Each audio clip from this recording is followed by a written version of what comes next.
Now that we have the truck home, we can focus on getting it cleaned up, fixing the brakes, and then starting to make our modifications. So step one is to get the pressure washer out and get this thing cleaned up.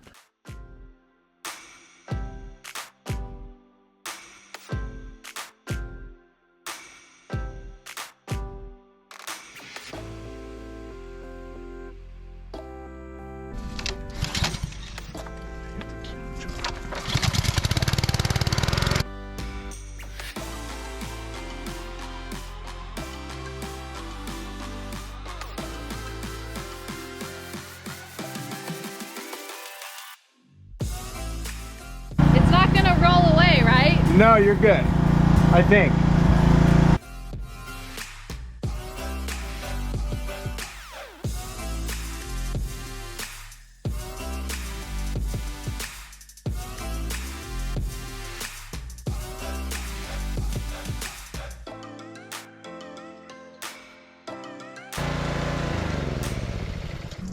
That was messy. Just lichen and moss all over it. It looks way better now. Yeah, it does. We are back at the Army truck and we are chasing the same issue that we had when we bought it. If you guys saw that episode, you probably saw that we could not figure out why the brakes were not working. We are still chasing that issue, and today we're gonna see if we can't get it figured out.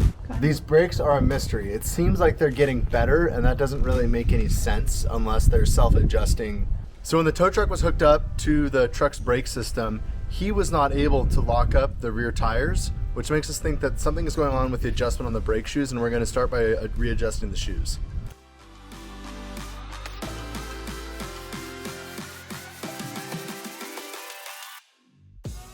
So we can supply shop air through the front glad handle, and this is going to disengage the parking brake without having to have the truck engine running to keep the air pressure supply going. Another cool feature that Courtney pointed out is if the truck runs away, it's on a leash. Eventually this will rip off and the parking brake will be back on.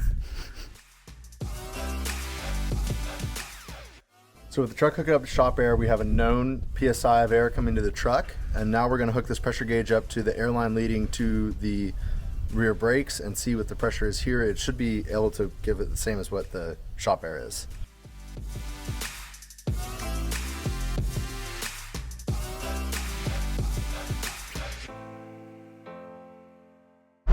Taking my friend Andy and his dad John for a ride in the truck. This is a great view. No hood into the pool. No hood to get in your way. Here's some get up and go. It does. I think it's shockingly smooth. I just wish I knew what our neighbors thought of me now. I think we know what they think of you.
The front driver's side rotor still has rust in it, so we know that it's not engaging at all.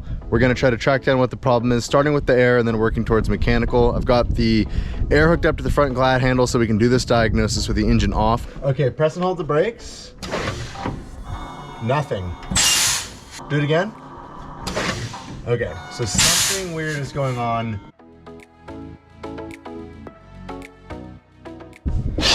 Okay, so there's definitely air.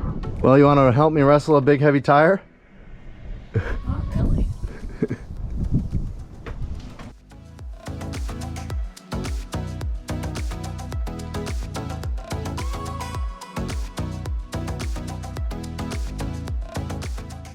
I think it's time for some bigger tools.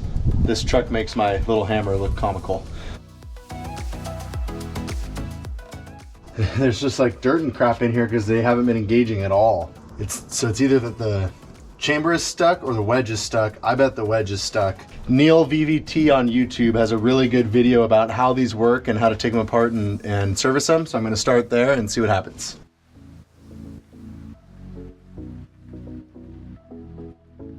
This truck was repainted at one point, and we noticed that this air chamber is not repainted like all of the other air chambers are. So someone has replaced this at one point, and now we're suspicious that it was installed correctly. So we're going to confirm that it was installed right. So we've confirmed that we have air at the brake chamber. We've confirmed that when I push on the plunger in the wedge, the shoes move in and out. So this is not locked up. We've checked to make sure that if I apply air to the chamber, that the plunger in the chamber moves in and out, so it's not locked up. But when I had crawled underneath here earlier when Courtney was sitting in the cab, these shoes did not seem to be moving as much as the rest of them. So I'm just trying to figure out why they're not moving like we think they should. Courtney just hopped in the truck. She's gonna tap on the brakes and we're gonna watch all these parts move. Okay, they moved out. Well, the shoes did move, so that really only leaves adjustment to check. I don't understand how they could become out of adjustment from the truck just sitting for 4 years, but maybe they were not adjusted before either.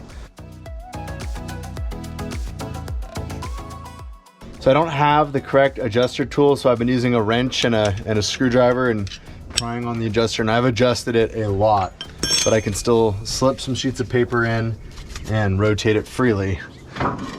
I want to know that we're going the right way, so Courtney's up in the cab and she's going to hit the brakes and we're going to see if I can still spin it by hand. Go ahead, Courtney. Nope, it's locked up now. So I think we're going the right way.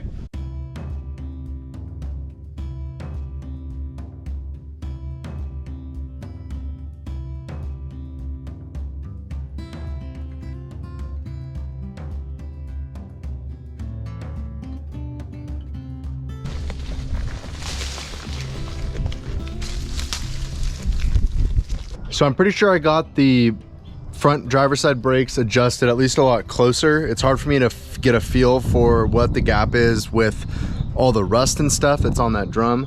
So I'm gonna put it back together, try to take it for a drive, see if it's better or not, see if I can get that drum to clean up, and then check the gap again.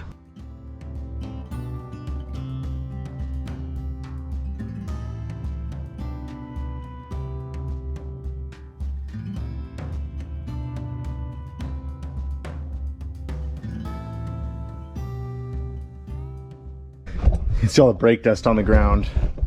I just pulled that drum back off again, and now that it's been rubbing, it's cleaned up enough to the point where it's a lot easier to adjust the brakes because there's not a bunch of rust and dirt inside there. So I'm gonna give it another shot at adjusting those shoes.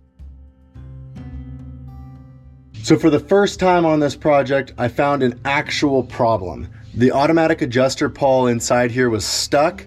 I got it taken apart, I got it fixed, I put it back together correctly, and now when I turn the star wheel, I actually get adjustment. That means the automatic adjuster wasn't working and I couldn't adjust them manually. So for the first time on this project, it finally feels like we're making progress with something. Try again.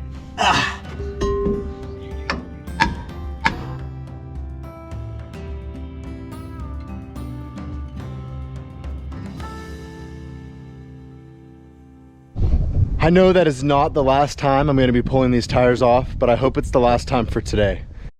We are headed out on our first real drive in the Army truck. That's not just the driveway. I've got the front brakes adjusted as well as I think I can, and we're gonna go see if we can get the pads to wear in a little better. It's registered, it's insured. We're gonna go drive over to our friend's house and hopefully it's not that eventful of a drive.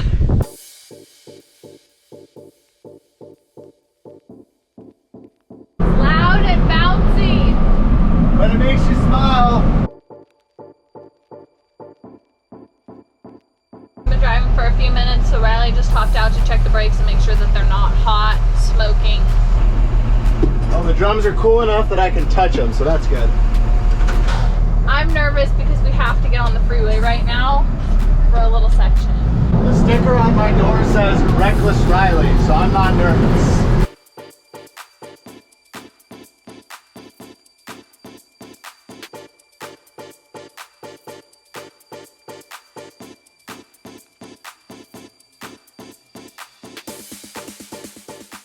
Oh, we got to 50 miles an hour, baby! We're going 52 miles an hour. Everyone's passing us. Okay, we're off the freeway now. It does not accelerate very fast.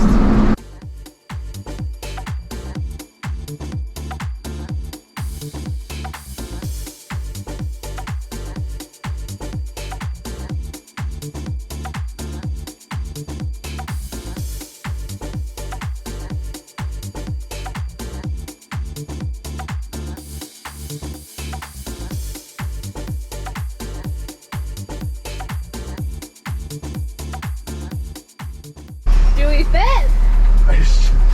Working on it. Yeah, just barely. Why did it stop?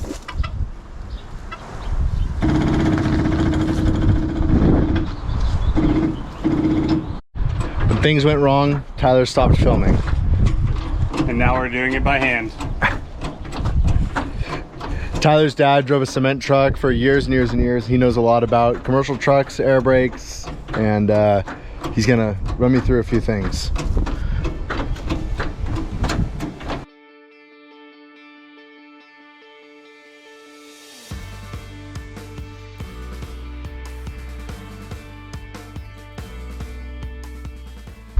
I wanted to get a little ventilation, so I turned on the fan and it shot a whole bunch of what I assume is rat nest out on us.